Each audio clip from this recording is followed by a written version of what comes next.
Have you ever walked away from a conversation and thought, wait a second, how did I end up agreeing to something I didn't actually want? Or found yourself acting out of guilt, fear, or pressure only to realize later that you weren't really making your own choice? Hi, I'm Jim Rohn, and if you've ever been caught in that emotional fog where someone else's needs, moods, or expectations seem to override your own, you're not alone. Manipulation doesn't always come from bad people. In fact, it often comes from people who are scared, insecure, or unaware of their own behavior. And if you don't recognize it, you can get pulled into a cycle of self-doubt, over-explaining, people-pleasing, or even blaming yourself for things that aren't yours to carry. But here's the good news: there are specific psychological traits that can make you almost impossible to manipulate, and anyone can learn to build them. In today's video, I'm going to break down 5 key traits that help you stay clear-headed and grounded even when you're faced with emotional pressure or subtle control tactics. These aren't about becoming cold or defensive. They're about becoming stronger, more self-aware, and more emotionally resilient. You'll learn why having a flexible identity makes you harder to control, how to spot and manage trauma-based reactions like fawning or freezing, why trusting your emotions even when you can't logically explain them gives you power, how to stop taking things personally and stay clear on what's actually yours, and how to handle rejection or being misunderstood without giving your power away. So, if you're ready to stop being emotionally manipulated and start leading with calm confidence, stick with me to the end. And if you find value in conversations like this, go ahead and subscribe to the channel. We talk about real psychology for real life every single week. Let's dive in. Let's talk about identity specifically, how the way you see yourself can either make you incredibly strong or surprisingly vulnerable to manipulation.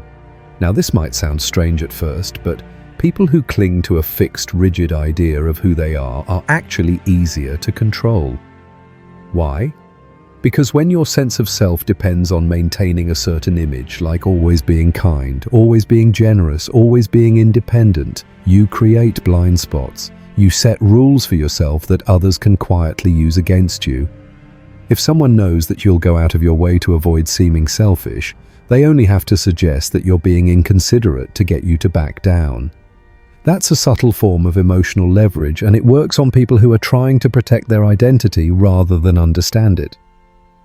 What makes this dynamic so dangerous is that it often feels like you're being a good person. You're trying to live up to your values, and on the surface, that's admirable. But if your self-worth is tied too tightly to one version of yourself, then any challenge to that identity feels like a threat. You start making decisions not based on what's true or necessary, but on what keeps your image intact. And that's when you become easier to influence, because you're no longer responding to the situation. You're reacting to your own fear of being seen as something you don't want to be. So what's the alternative? It's something called flexible identity. This means you recognize that you are not just one thing. You're not always kind. You're not always generous.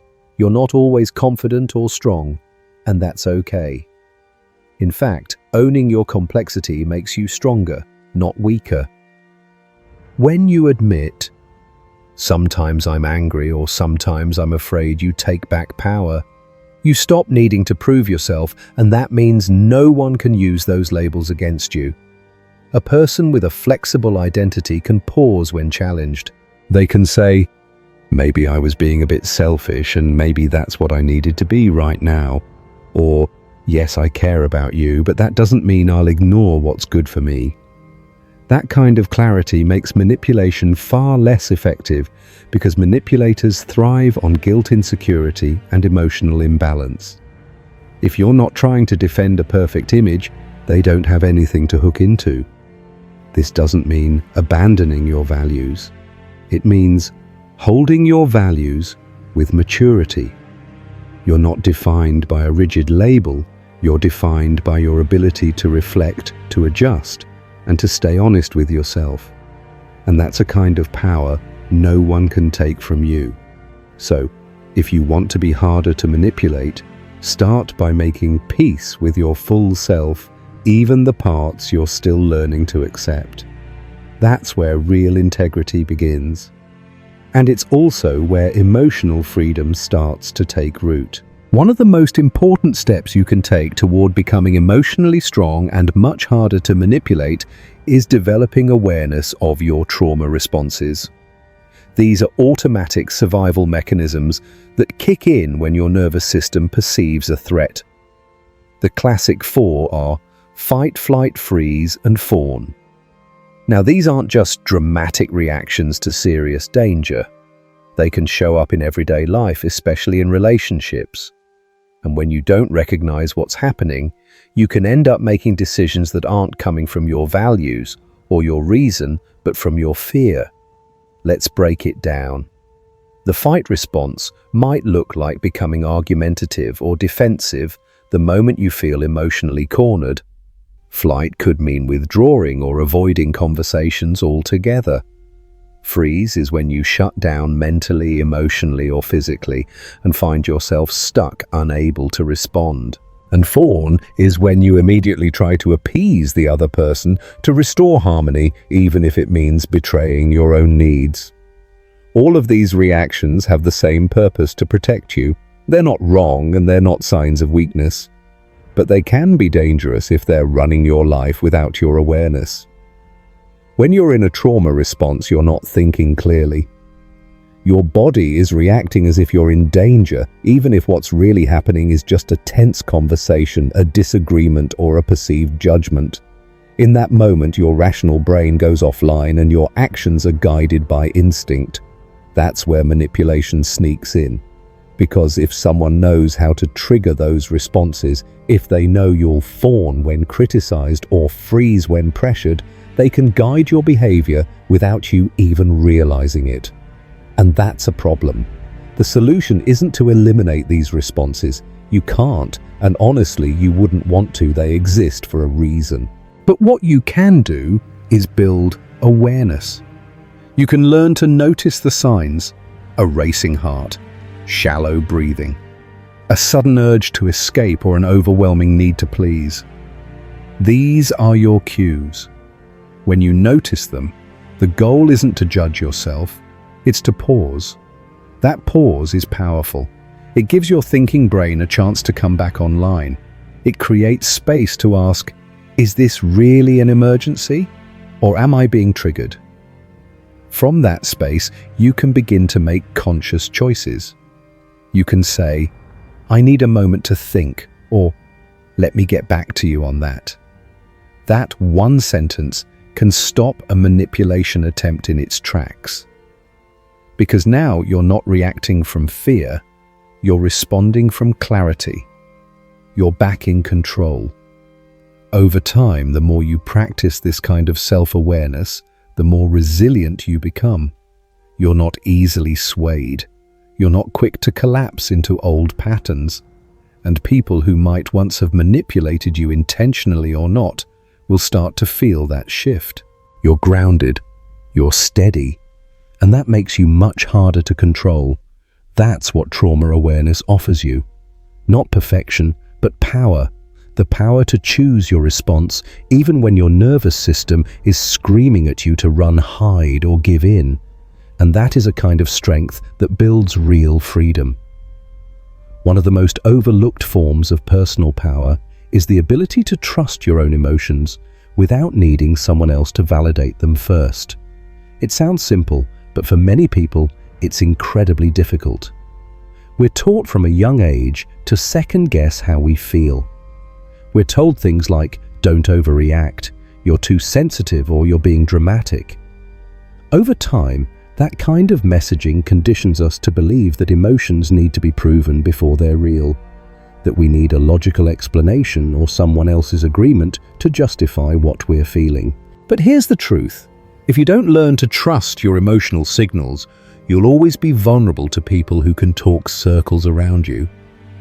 When you rely solely on logic or external validation, you leave a gap, one that a manipulative person can step into. They'll use charm reasoning or even kindness to reshape your perspective to convince you that you're wrong, overreacting, or misreading the situation. This is often where gaslighting begins. They'll say, "That's not what I meant," or "You're making a big deal out of nothing." And if you're unsure of your own emotional compass, you'll start to believe them. You'll hand over your truth in exchange for their approval, and that's how you lose clarity. But when you cultivate emotional self-trust, things shift. It doesn't mean you stop thinking critically. It means you stop ignoring your gut just because it doesn't come with hard evidence. You begin to say, "I don't have all the facts, but something here feels off, and that matters." You start to take your emotions seriously, not because they're always right, but because they're always telling you something. Maybe the energy is off. Maybe a boundary's being crossed. Maybe you're just not being listened to. When you honor that early feeling, you give yourself a chance to explore it before someone else has the chance to erase it. Now, this kind of self-trust takes practice, especially if you've been in relationships, romantic, professional, or even familial, where your feelings were regularly dismissed. But the more you respond to your emotions with curiosity instead of judgment, the more reliable they become.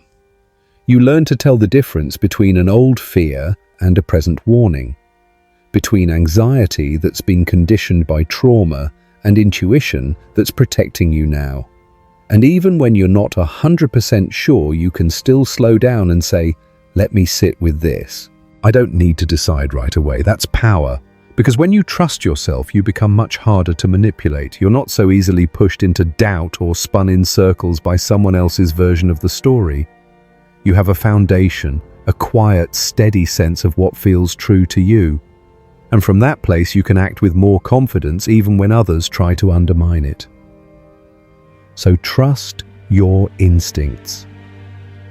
Listen when your body says no. Value the emotion before the explanation. That's not irrational, it's intelligent. It's your nervous system working for you, not against you. And when you learn to follow that, you start leading your life from a place of inner clarity, one that no manipulator can shake. So how do you break out of this exhausting loop? How do you interrupt the avoidant anxious pattern without losing yourself in the process? It starts with something that might feel counterintuitive. At first, you stop chasing. That's not a punishment. It's not about playing hard to get. It's about reclaiming your emotional footing, because the more you chase, the more you teach them that emotional distance gets rewarded with attention. That's not love. That's reinforcement. And the only way to change that dynamic is to stop feeding it. Avoidants don't respond to begging. They don't respond to long explanations about your worth or your feelings, not because they're heartless, but because they can't hear those things when their emotional walls are up. When you overextend, it only confirms their fear that closeness comes with pressure, that love means obligation. So they retreat further, and you end up in that familiar spiral of overfunctioning while they underfunction emotionally. To stop the pattern, you have to remove the very thing that enables it, your emotional availability, when they're unavailable. This doesn't mean being cruel. It means being clear. You communicate honestly once. You say what you need calmly and without trying to convince. Then you step back. You don't keep reminding them. You don't wait around checking your phone or rereading old messages. You live your life. You turn your attention back to yourself. And here's what happens. Without the emotional safety net they took for granted, the dynamic shifts. Now they are faced with the absence of your warmth, your energy, your effort. And that absence speaks louder than any conversation ever could. If an avoidant is capable of growth, if they have the capacity to reflect, they'll start to feel the weight of what they're losing. But that only happens when you stop cushioning the fall, when you stop softening the consequences of their withdrawal. You give them the dignity of facing their own behavior without interference. And that's where real change starts, Not with you doing more, but with you doing less from a place of strength. This is where emotional self-worth comes in. You don't detach with anger. You detach with clarity. You stop proving, fixing, or explaining. Not because you don't care, but because you care about yourself too. Because love that constantly asks you to abandon yourself is not love. It's survival dressed as romance. And you are allowed to step out of that. So if you want to change the pattern, stop feeding it. Stop showing up in ways that keep them emotionally comfortable while you stay emotionally starved. The truth is, they don't come back because you waited. They come back when they realize that the version of you who tolerated inconsistency no longer exists. This isn't about getting them back. It's about getting yourself back. And that shift, that's where the power is. One of the most important psychological skills you can develop if you want to stay grounded and hard to manipulate is something called differentiation. It's not a flashy word, but it holds a lot of power. At its core, differentiation means being able to separate what's happening inside of you from what's happening around you, especially in relationships. It means you can stay connected to yourself without getting pulled into someone else's emotional storm. And that's harder than it sounds. Most people, without realizing it, take things very personally. If someone pulls away, gets angry, or acts cold, they immediately assume it must be their fault. What did I do wrong? Why are they upset with me? How can I fix this? Now, sometimes that instinct comes from a good place. You care about the people in your life and you want harmony. But if you're constantly interpreting other people's behavior as being about you, then you're constantly giving away your power. You're handing your emotional stability over to someone else's mood reaction or unresolved issues. And that leaves you wide open to manipulation because someone can control your sense of peace just by acting disappointed, annoyed, or withdrawn. Differentiation is the skill that protects you from that. It allows you to see someone else's behavior without instantly assuming responsibility for it. You can notice that someone is upset without automatically thinking you failed. You can recognize that someone's distance might be about them, their stress, their fear, their patterns, and not a sign that you've done something wrong. This gives you clarity. It helps you stay calm in situations where other people might spiral.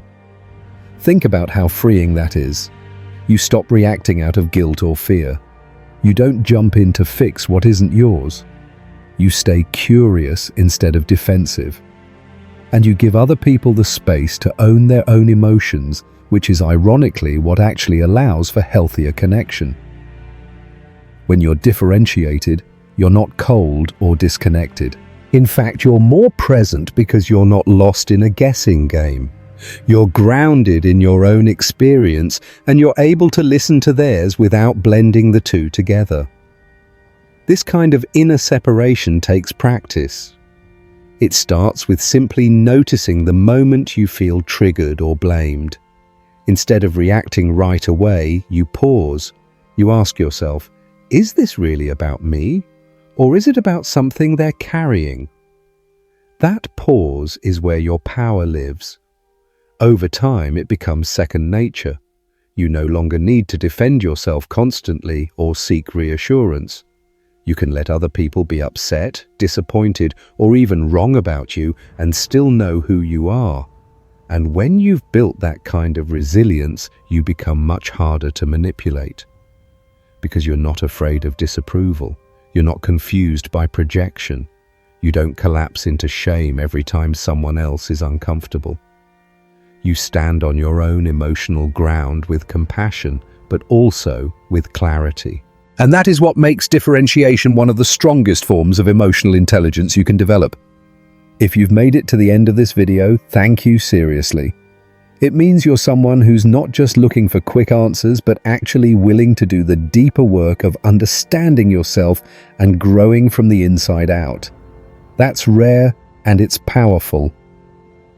Let's take a moment to bring everything together. In this video, we explored 5 essential traits that make people harder to manipulate and more emotionally resilient overall. We began with the importance of flexible identity learning to loosen rigid labels and accept the full range of who you are, even the parts that are uncomfortable. When you're not trying to defend a perfect image, you're much harder to guilt or control. Then we looked at trauma awareness and the 4F responses: fight, flight, freeze, and fawn. When you're able to recognize these responses in yourself and hit pause instead of reacting, you start responding from clarity, not fear. Next came emotional self-trust, the ability to act on your feelings without needing perfect evidence or external approval. That's how you stop getting spun in circles by people who try to talk you out of your own truth. We talked about building tolerance for being disliked or misunderstood so that your values don't disappear the moment tension shows up. And finally, we explored differentiation, the skill of not taking things personally, staying emotionally grounded even when others are projecting or withdrawing. So, here's your next step. To become more resistant to manipulation, start small. Reflect honestly on your emotional patterns. Practice staying in discomfort without reacting. Pause before responding to conflict. You don't have to be perfect, you just have to be willing. Because at the end of the day, this isn't just about protecting yourself from toxic people. It's about becoming someone who can stand solid in any relationship, calm, self-aware, and connected to your truth. These traits won't just protect you, they'll free you. They'll give you the strength to form relationships that are built on mutual respect, emotional honesty, and true connection. If you found value in this video, I invite you to subscribe to the channel. I post weekly insights on emotional health, attachment, and personal growth tools that help you lead your life, not just react to it. And I'd love to hear from you. Drop a comment below, let me know which of these traits you're working on, or share a story about a time you reclaimed your power in a difficult situation. Your voice might be exactly what someone else needs to hear today. Thanks again for watching. I'm Jim Rohn, and I'll see you in the next video. Until then, be honest, be brave, and never forget that clarity is power.